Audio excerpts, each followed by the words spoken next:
Alright, I'm sitting here in front of a draft screen again. The in-game Dota music broke, so I've tried just throwing on some background music. Tell me if it sounds awful or it's overly distracting or whatever. I feel like when there's no sound in the background, the videos are harder to watch, but I might be wrong. I don't know. We'll see. So this is the first week of playoff games for my RD12 team. I'd like to apologize for the opposing team's banners. They are absolutely horrifying, and I'm sorry you had to see them. So this was game one of a best-of-3 series. I don't think this was super interesting, so I think I might also look at the LD12 drafts, because I had some thoughts on those, that if you watch the stream, at least for the series I watched, which was Lava v Lotus, I kind of mentioned a couple things, but I might go back and just kind of rehash in a little more formal of a manner my thoughts on those drafts and how they went down. Because I don't know, these honestly might be kind of boring, but we'll see.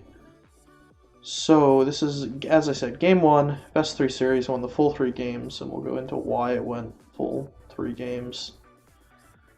We had second pick. I took second pick again. I looked at this team, I looked at their lineup, I saw they have this like 6k player, they have this mid 4k player, they have like a high 3k player, a low 3k player, and a 1k player. And I knew the top 3. I knew the 6k player, I knew the mid 4k, and I knew the high 3k. The 6k player, despite being a mid player, has not a lot of success in RD12. But that being said, it still looked like the games this team won were mostly on his back. So I decided to prioritize last pick.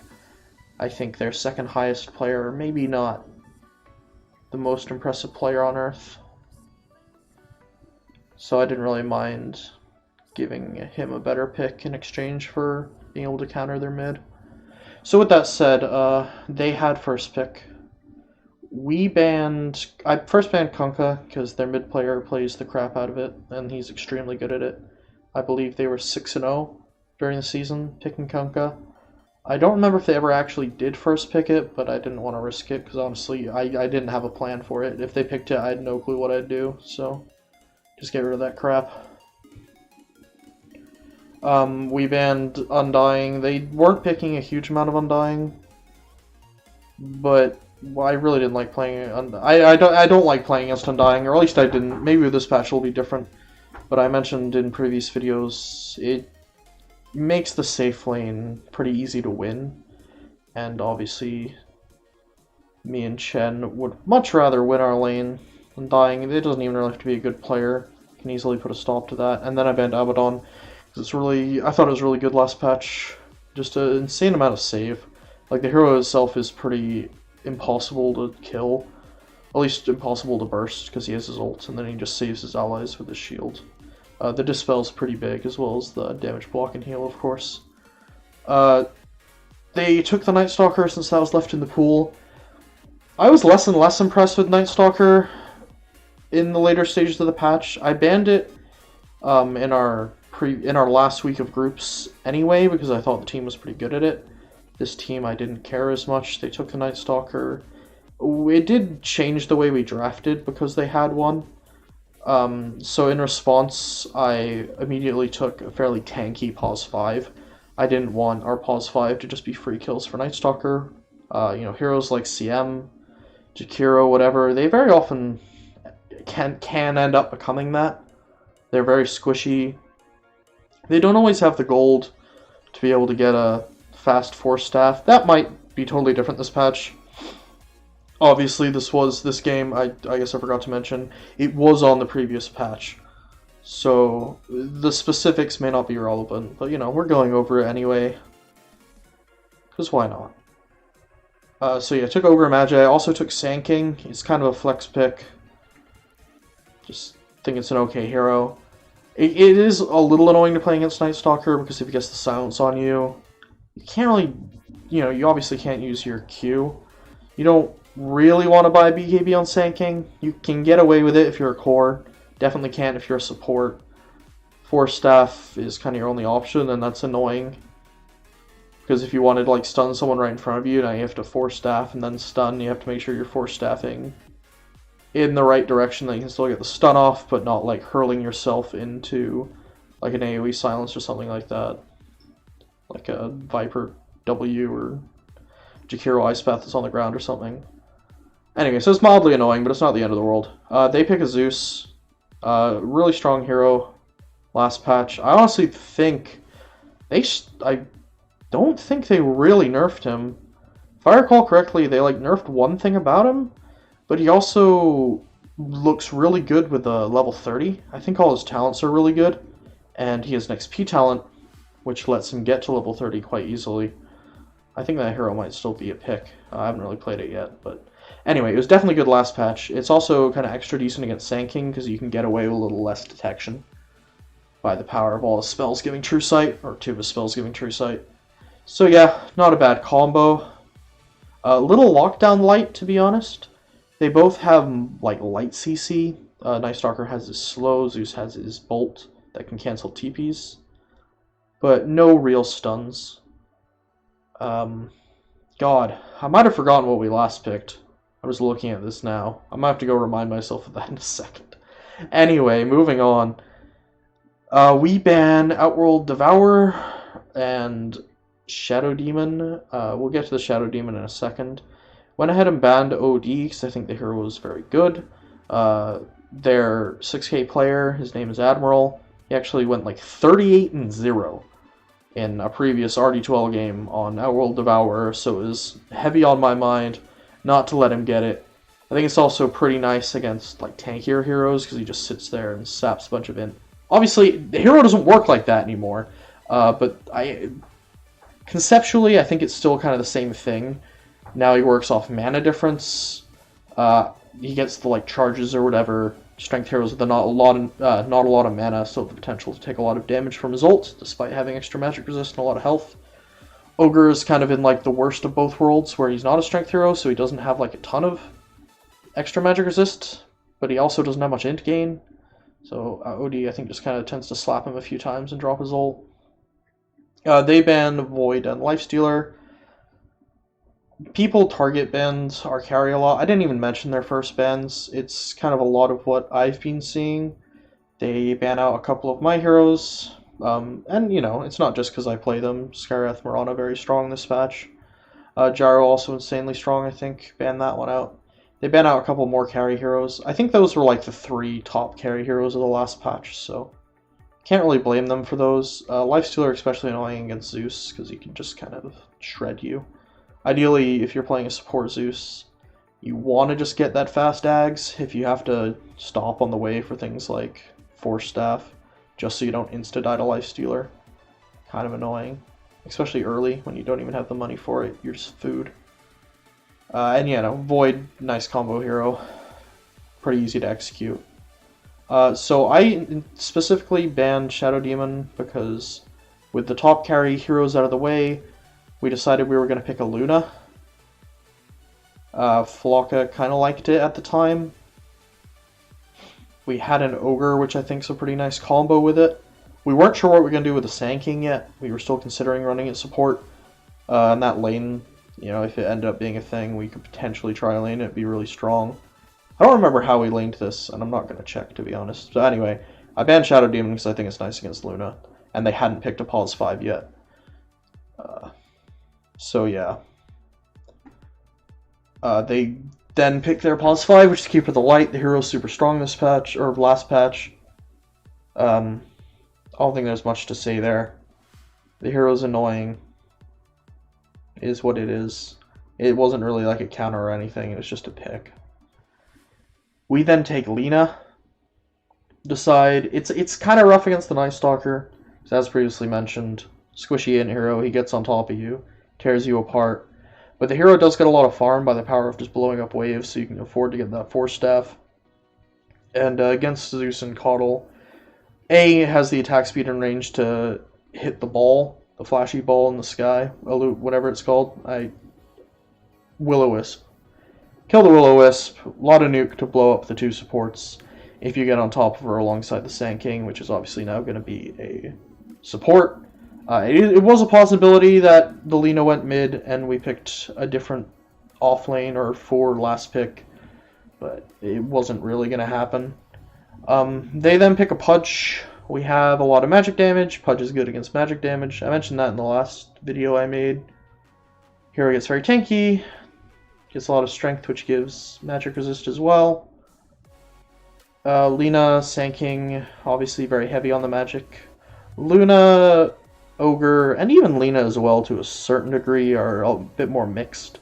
They do have a lot of physical right-click to go with their spells, so it wasn't like the end-all pick, but it was pretty decent. They banned Invoker. I don't know why they banned Invoker, to be honest. I'm really not sure why. Did we have the ban? Who bans first? Yeah, so we banned Wraith King. So I extra don't understand why they banned Invoker when we were banning Wraith King. Because if we were going to pick an Invoker, why would we care about Wraith King? But then I guess at the same time, maybe we were scared they banned the Invoker. We weren't, but maybe they were thinking that. Yeah, not entirely sure what their thinking was there. We banned Wraith King because against all this Magic Burst, being able to just come back to life is very useful, and it was really the last decent carry left in the pool. They picked Bristleback. At this point, we weren't really sure what the lanes were. I was fairly sure it was a mid-Pudge. It could have been a mid-Bristle. It could have been a mid-Zeus even, and they run the Pudge support. It was a bit ambiguous. I'm not sure if they were making it intentionally ambiguous and they were willing to put any of those heroes mid, or if they were planning to put Pudge mid all along, but Pudge did end up going mid. I thought it might be a Pudge mid, on the basis that it's was pretty. I think it still is actually pretty good mid, and it seemed like the kind of hero their player would play. I didn't really expect him to pick up a Bristle mid. And the Zeus, I don't know, I didn't think you'd want to run a Pudge support, really, when you could have Zeus support. I actually need to double check what on earth I last picked, because I've honestly forgot. I'm sorry, there's going to be a little clicking here. My mouse is right next to my mic. Bum-ba-dum. God, I can't believe I fucking forgot. Oh, that's right, we Meepo'd them. Yeah, so we last picked a Meepo. God, I can't believe I forgot that. This is actually the defining pick of the draft, the last pick here. You look at this team, they have like some AoE damage, but it's not fast. The thing with the current Meepo, with his passive, if you're a hero like Pudge and you try and slowly rot down people, the Meepos just all hit him. They out lifesteal the rot, and then the Pudge just dies. And the Bristleback is the exact same problem. And the Night Stalker can at least kind of move in and out, and maybe stand far enough away and be fast enough to not get attacked by the Meepos and just spam his Q, but it's still iffy. Because if the net ever lands on you and you don't have BKB, the exact same problem happens where you can't really burst down any of the Meepos or cleave down any of the Meepos. You just get eaten alive. The supports, they're decent as long as they don't have the Meepo on top of them, which is hard to pull off. So, yeah, it was a really good Meepo game. Well, that's at least, I think, the reason why. I'm honestly not a Meepo player. Greg's like, this is a good Meepo game. I went and watched like Smack and Treebeard casting it, and Smack's like, oh man, it's such a good Meepo game. So, I think that's why. I should honestly have probably checked, but I took Greg's word for it. And I agreed, looking at it, based on the reasoning I just gave, that it was a good Meepo game. I don't know if that was his reasoning, but yeah. Yeah, they couldn't really do anything against it. This game was pretty stompy. The Luna, actually, interestingly, I don't think it works this patch. But the Luna, the Agi bonus applies twice. Because the stats of the Meepos are based on the main Meepo. So the main Meepo gets extra Agi. And so all the Meepos get extra Agi. But then they're also getting the extra Agi from the aura itself. So like double stacks. It's the same thing with Treads, I believe. They double stack. Because all the Meepos get the boots.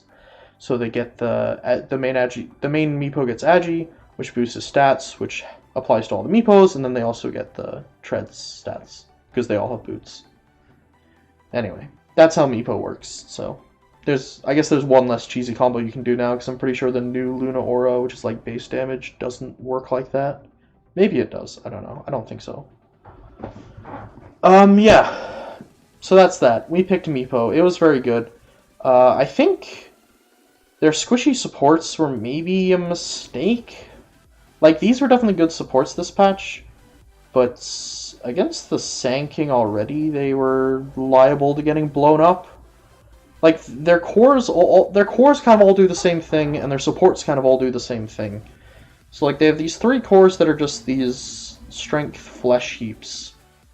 Like, just big tanky boys that were then, you know, so he picks something like a Meepo, and he counters the big tanky boys that don't do AoE burst damage, and that's all of them, so they all get countered. We end up running the Sand King off lane, which can jump and blow up squishy heroes with ult initiations, and that's both their supports. I don't know, it's just kind of a weird draft from them, I think. Like, maybe we weren't 100% sure which hero was going to go mid, but did it even matter? I'm not sure it did. Yeah, I think they picked too many similar heroes, maybe. Yeah, anyway, the game was super stompy. We're not actually going to watch, I know last episode watched a few of the games. We're not going to watch any of these because all of them were really stompy, I think. So let's just move on to game 2. I don't have a lot of super interesting thoughts here. Oh, game client's out of date. Okay.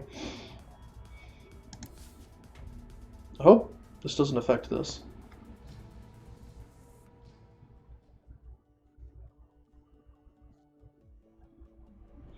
There we go. The Dire get a ban. Radiant's turn to ban. Here's the Radiant fan. Dire's ban now. Oh, this is loud and annoying, isn't it?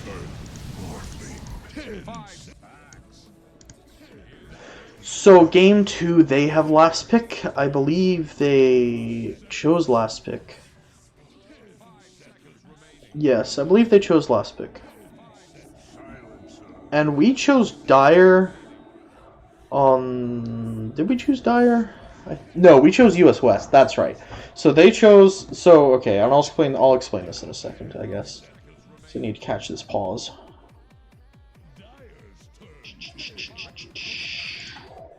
Okay.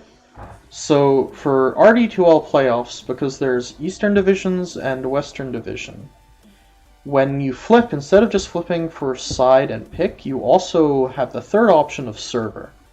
So we won the flip game 1, we took second pick. I think they took US East and we took Radiant. Or maybe, yeah, I think that's what happened, yeah. Game 2, it was now their choice, so they took second pick, we took US West, and they took Radiant. So that's why we are first pick Dire. Yeah, it might seem weird otherwise, I guess, since I said we were prioritizing second pick. We didn't choose Dire, we just ended up on Dire, because we took the server option. Okay, so this game, you may notice a very familiar combo from last patch. They just straight up first picked Earthshaker Morphling. Now, this is pretty much the reason this game went to 3 games, is... I'm gonna tell you right now, we lost this game very hard. The last pick that isn't showing is a Dro Ranger. But I will go over this because I really liked the way they drafted here. And I didn't hate the way I drafted either, we just got horrendously outplayed. But let's just look at this. They go for similar bans. They swap out the Mirana ban for a Night Stalker. I guess without first pick they were scared we were going to first pick it, which is fair. I did consider it. We do the exact same bans. We first pick a Zeus because, as I said, the hero was quite strong. We thought it was the best first pick available to us. We also like to flex it mid. They take this Earthshaker Morphling combo. We're now like, oh boy, we gotta deal with this. We decide to pick an Axe. If the Morphling is on high agi and he gets caught in a Blade Mail call, he can very easily die. The Culling Blade is also quite nice for finishing him off. The rest of our draft is a bunch of just stuns and nukes. Burst damage. We pick Lion, Insta-Hex, Follow-Up Stun, Massive Nuke on his ult. We pick CK, has a very bursty hero. He doesn't have a nuke per se, but he has the right-click burst with his ult and his crit. Also has a stun, has the pull. We take a Rubik for mid. Once again, it's... Rubik, Greg thought he could lane okay against the Morphling as Rubik. Also, once again, an instant stun and a nuke. And with his ult, he potentially takes another nuke. He can get the Earthshaker Q, get the Venge Q. Very useful spells. Our entire draft was just jump and burst down the Morphling. Their entire draft is don't let the Morphling die. They of course have the Morphling Shaker to start. They then have a Vengeful Spirit, which not only buffs the Morphling's base damage, but gives a save with Swap. They have a Silencer, so when the Morphling goes in, they can hit the Global Silence. Or when we go in, they can hit the Global Silence to prevent us from chain stunning, which was actually a massive issue. We could maybe get one stun off, or one or two stuns off. Global Silence would come out. It was pretty early in the game, like 10 to 20 minutes when the stuff was happening. We didn't have ways to instantly purge the silence and continue. The morph would get out or get off his BKB or his strength morph or whatever. Move on. They last pick a Drow, which exists purely just to give the morph attack speed. Their entire draft was just enable morph. Our entire draft was just kill morph. This guy is 6k. He's got like a platinum badge on morph. He's incredibly good at the hero. Went like 14-0, styled on us. We attempted to counter, it didn't work. I thought this draft was just kind of interesting because there was very clear plans from both teams. I really liked their plan, frankly. It worked really well. The Silencer was a great combo. The Drow was pretty foolproof. The Venge player played the hero really well as being a good combo, I think. Even the Shaker just kind of... he just, like, tanked up a bunch. So... I believe the Morph Illusion becomes tankier, and it makes us hard to like catch out and kill the Shaker. If you kill the Shaker when the Morph is away, you can potentially stop the Morph from turning into Shaker for a while, which is pretty big. But yeah, anyway, we lost this game. The bans are kind of whatever. They do ban an OD early, which I didn't mention, which I believe might have been intentionally setting up for Morph Shaker in hindsight. I'm not sure. The only way we would have been able to counter that would be to first pick a morph. I'm not sure what we'd even do with that. Like run it support, I guess, because if we first pick a morph, they're just going to counter it, so we can't run core. We don't have like a godlike player to play it like they do. I didn't pick AA, you may have noticed. They banned that next phase. I think AA is a little iffy against morph. It's kind of seen as like this great counter because it stops them from strength morphing. My problem with it is twofold. First of which is the ult's actually hard to hit. Morph, especially Morph Shaker, is I don't know how they nerfed that, I don't remember. But incredibly mobile. Even a Morph without Shaker. Very hard to land the ult on, he doesn't stay still for very long. And if he sees it coming, he can potentially waveform away. On top of that, if Morph can find the AA, I mean, you just blow up the AA before he gets off any spells. So I was very wary of picking that hero. I might have considered it second phase, but they obviously banned it because it's still good. But I think if we picked it and they just picked AA, I'd be more concerned because, as I said, we didn't have the ability to do what they did, where they have this complete build-around Morph draft. I also didn't see it coming, so I didn't even consider first picking Morph to deny it. Yeah. That happened. Game 3. Game 3 was the closest of the games. I think, honestly, I wasn't really afraid of losing at any point. It definitely was close, and I was aware it was close. I was aware we had the possibility to lose, but it didn't feel... I don't know, it didn't feel like we could have lost. God, my computer's getting really loud. I hope it's not being picked up by the mic. Stop being so loud.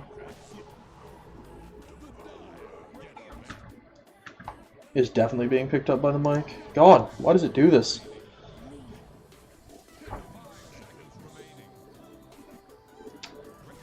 But yeah. I know what my point was there. This game was kind of close, but it still felt stompy in a way.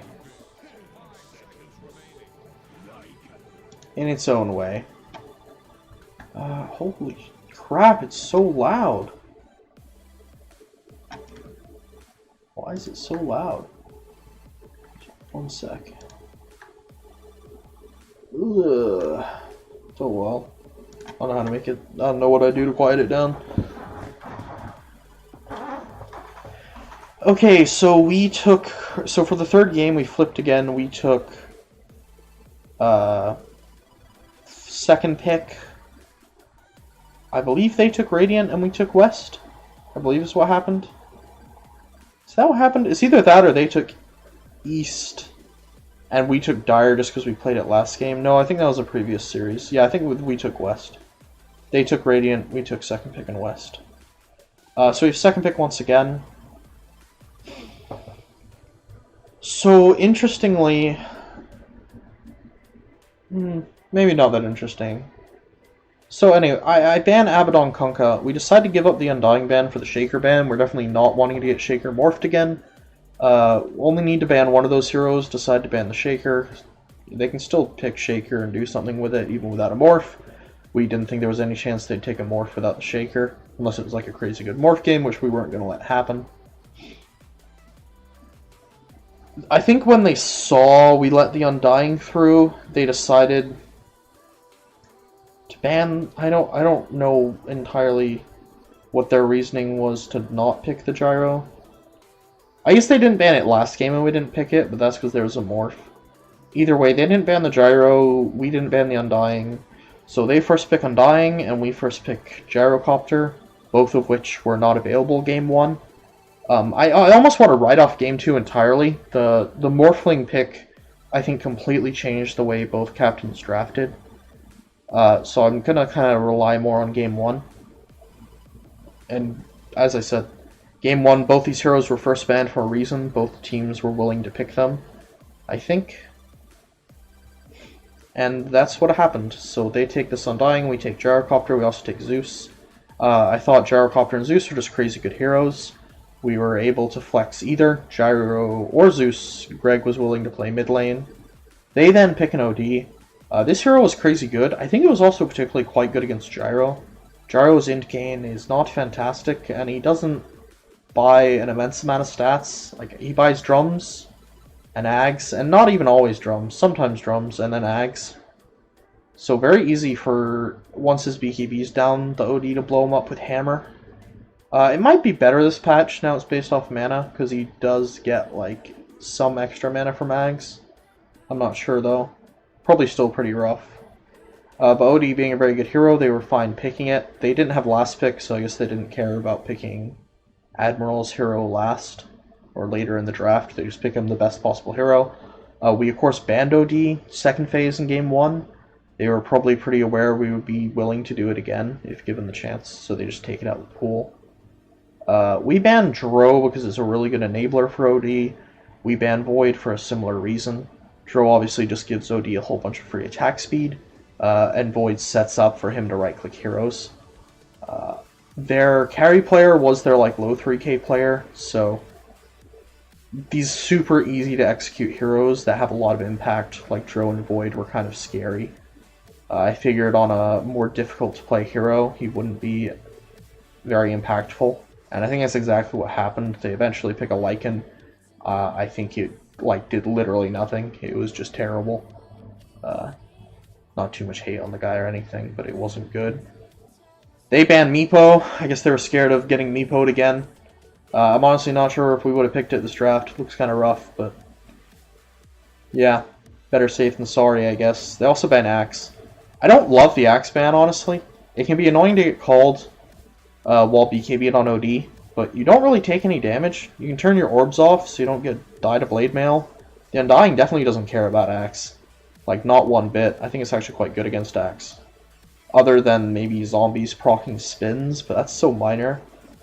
Like, the Undying stops you from cutting, it's annoying in lane. It's really tanky against calls. And it also has a heal to save people from calls. So, kind of a weird ban to be honest, but honestly, Axe was so good, I can't entirely blame them for banning it, especially if they were considering picking like an Agi core. Like, if you look at the heroes they ended up picking, you don't, like, the Axe ban doesn't make any sense. Like, their final draft with the Lycan and Sanking cores, like, why do you really care about Axe? I guess maybe Lycan as well, if you call him with his beasts procs a lot of spins, I don't know. It was fun, I guess. It was a good hero, that patch. I might be wrong about the Lycan thing, actually. I guess he's decently tanky, but he has so many summons that proc. Anyway, I don't know if they were planning picking Lycan at this point, or not. We take the Ogre McGee again. Pretty decent hero overall. The other 5 heroes I was picking were CM and Jakiro. I decided against OD Undying, I disliked Ogre the best. I decided that alongside Gyrocopter, I liked Ogre the best. I said OD before, didn't I? Being able to give him the buff of attack speed and MS is super big. And he can kind of fight Undying early, unlike something like a CM. He's maybe not good against OD by any means, but I don't think the other two are much better. So, we just went with that. They pick Alina. I think, it's game 1, they took Zeus and we took Lina. Game 3, we take Zeus, they take Lina. They were just good heroes in the patch. I think me and their Pause 4 player had very similar ideas of what the good heroes were, too. So we were kind of picking the same thing, with the exception of Game 2, where he picked the Venge, but I think that was purely because of the Morph combo. At least mostly because of the Morph combo. We pick Enigma, we're like, okay, so this OD player is very good, and our game is basically probably going to be won or lost on whether or not we can kill him. So, just black hole him. They already picked both supports, or almost definitely both supports. When they're showing the OD mid, there's nowhere else you can really put Lina but 4. The Undying, realistically, is only going to be a 5. Sure, maybe they could run it off lane and pick, a Shadow Demon or something to try and save from Black Hole, but that gives them a whole nother set of issues that they now have an Undying core. So we were pretty sure they didn't have any saves other than the OD himself, and the OD was the only person we wanted to Black Hole, so who cares. Pick the Chen Nigma. They pick Sand King, generically pretty good offlaner. Before Enigma has BKB, can counter initiate on Black Hole. Can also potentially blow up Gyro. They have a lot of bursts between OD, Lina, and Sand King. If Gyro isn't able to get off his spells, he does die, especially since we didn't have any saves ourselves. We just had a lot of damage. And then they pick Lycan. I don't know why they picked Lycan. We banned Lifestealer, which would have been a nice pick. I think it's a little iffy against Gyro. I was talking to people about this. I think it's mixed opinions. Originally, I thought Lifestealer was very good against Gyro because you shrug off all the magic damage.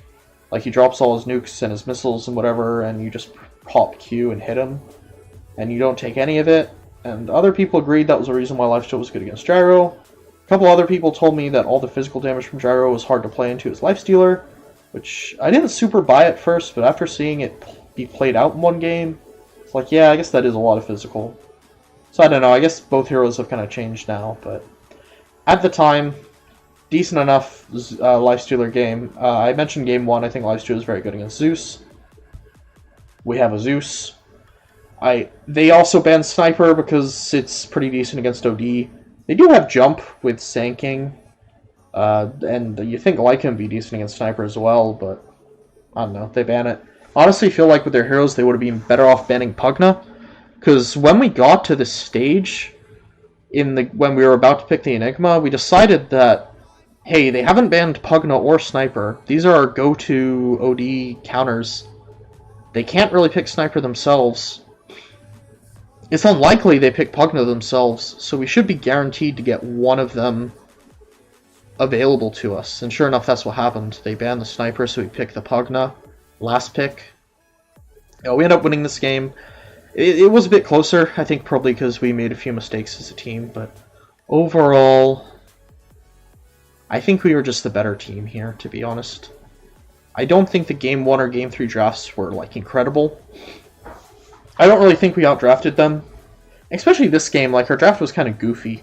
We had this Enigma hero that, no one was picking.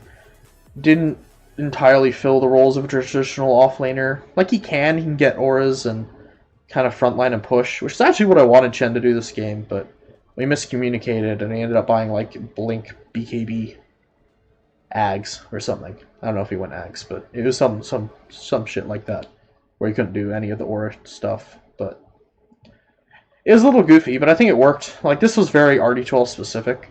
This is the kind of thing where objectively, I'm sure our draft is way worse. But in the RD12 context, we can just kill their 6k player. their other players aren't very good. The Lycan, I think, is particularly bad against the Gyro. I might be wrong in terms of larger strategy. Maybe Lycan can put on a lot of pressure onto the Gyro before Gyro gets on the line, but in reality, the Lycan farmed poorly, Flocka farmed well, the Gyro got online. The Lycan couldn't go near him without him and all his summons getting shredded by the massive AoE. The other heroes are pretty questionable too, because even though they have a lot of burst to jump on him and kill him, if they fail to burst him and kill him, he just annihilates everyone, and that did happen. Actually, you know what, we'll watch a bit of this game. I said we wouldn't, but we will. I wonder if it looks funny on the new patch. Someone may... I don't know if Greg clipped this or not. Let's watch Gyro late game where they fail to burst him. Yeah, is the map screwed up? I'm curious. Or is it the old map? The map is screwed up. Yeah. These don't exist here. That's funny. I fed first blood. Yikes, what an idiot. Oh yeah, we ended up tri-laning for some reason. Capn like even with a Lycan. I don't remember why we tri-laned. Did they tri-lane us? I think they might have tri-laned us and we just responded with it. Look at the net worth, I guess. Okay, he didn't break even. He actually won the lane quite hard, but I'm gonna make fun of him anyway. God, the tip too. This guy's so toxic, man. This Chen guy. 4K player just tipping this 3K, trying his best. Really disgusting. Let's just jump to the end though. This game actually does go for quite a while. Where's my gyrocopter hero?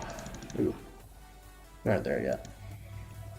Like I said, the game was pretty even. I really didn't feel like we were behind. Because I honestly felt like, even though I said this wasn't like a crazy draft win or anything, I felt like with our draft, once we were at this point in the game, even if it was pretty even, we couldn't lose. Like, all their net worth was on this OD player. Who, even though an incredible player, like, we had the tools to just kill him. Their, like, safe lane was completely worthless. Their off lane was doing okay, but it's a Sand King. The hero doesn't really scale. Gyro is like one of the best scaling carries in the game. We just so happened to start to see a incredible Chen Black Hole. This is where Admiral just blows Flocka the hell up. That was pretty funny. Alright, no, this isn't it. Take a Roche. Let's get to the point where they try and kill Gyro. I don't think I went too far. He gets a Scotty.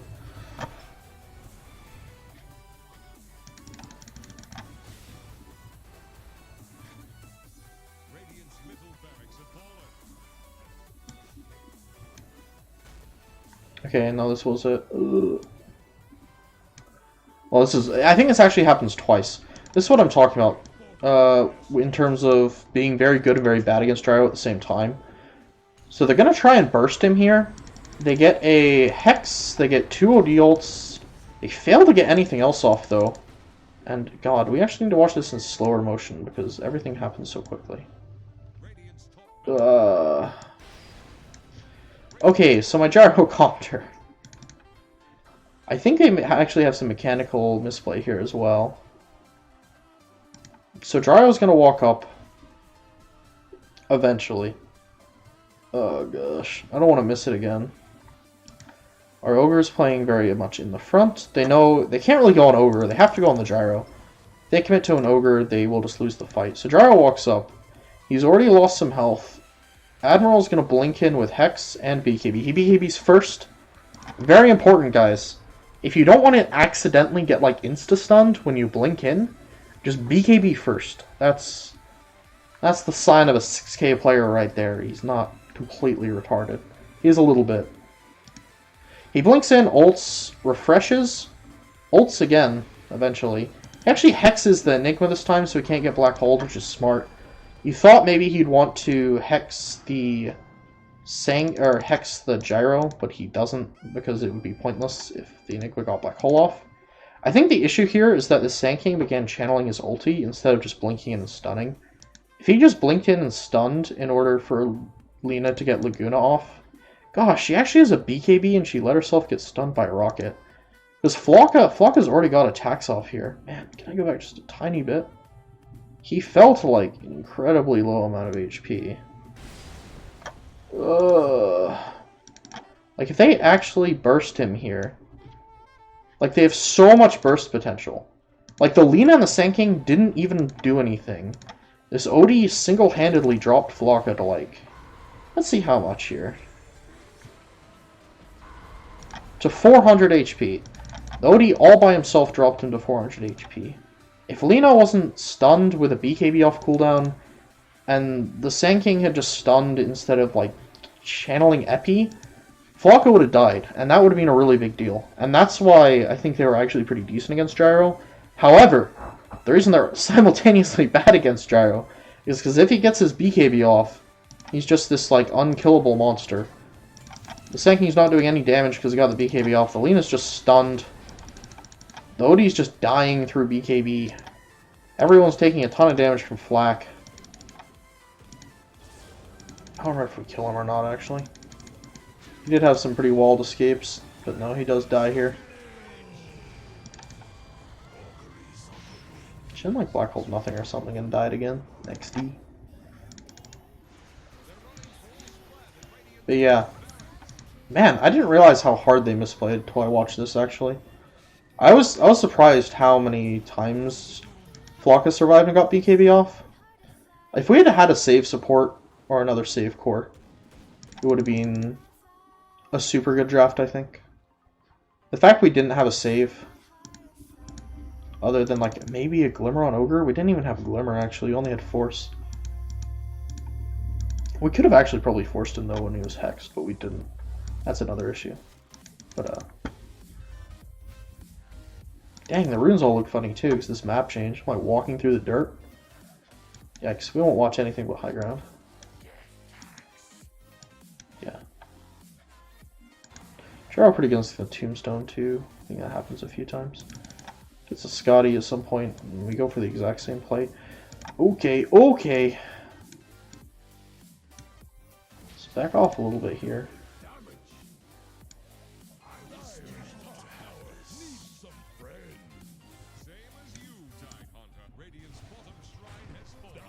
Okay, because almost like the exact same thing happens here, I believe.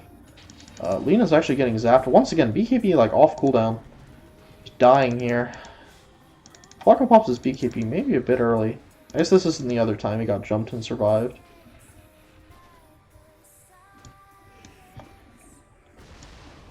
That one was kind of free. Odie jumps in the back, ults. I don't know, goes like mentally AFK and doesn't use the second ult. Gets Black Hole and die with no buyback. Dang, that's how the game ended, huh? Yeah, 6K player, by the way. I don't know what happened there. It honestly looked like his mind imploded or something. Maybe a lag spike. What the? That's toxic, Flocka. Dang. And Chen too? Why is my team so toxic? Anyway, alright, that was my series. How long did that go on for? Oh dang, it's already 8. But yeah. It wasn't like a stomp, but like I said, man, I really am rambling now. I'm just repeating myself. I'm actually not 100% sure if I liked our draft better. Because I do stand by that I liked our draft like in an RD12 environment. I like the fact that we could just, in theory at least, black hole their OD and win the game. They did have a lot of bursts for this Gyro that we didn't have a save for though. And it really, they only didn't burst him down because they played poorly. They like misplayed it really hard. Like even OD going in solo could have maybe gotten off a couple more auto attacks, I think. Oh, maybe he was scared of getting black holed, I'm not sure. So did Chen walk in without BKB? I commended the OD for BKBing before blinking, because that's just the smart way to play. I think Chen did the exact opposite, and that's why he got hexed. SMH reported. Maybe it was on cooldown though, we did fight just earlier. Yeah, anyway, okay, I think I'm going to end it there, because I'm really running out of points. I might look at the LD2L games too, but I'll do that in a separate video, because I don't even have them downloaded yet. And this is 45 minutes, so GG. Thanks for the crazy people that watch these. See you next time.